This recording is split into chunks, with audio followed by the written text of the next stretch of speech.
Sa gitna ng masukal na kagubatan kung saan ang liwanag ng araw ay halos di na makalusot, namumuhay ang tikbalang, isang nilalang na kalahating tao at kalahating kabayo. Ang kanyang katawan ay matangkad at butot balat, ngunit taglay ang matinding lakas.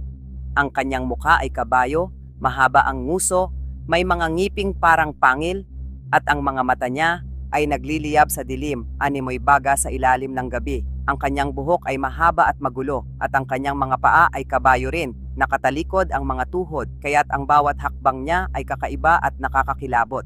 Madalas siyang manlinlang ng mga naglalakbay, pinapaligaw sa kagubatan sa pamamagitan ng ilusyon o mahika. Kapag siya'y tumawa, parang huni ng uwak na sinasaliwan ng hangin sa mga dahon.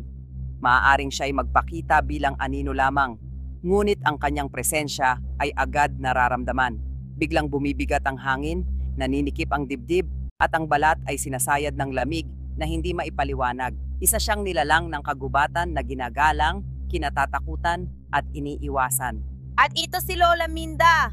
Tandaan, ang taong may alam ay hindi mali.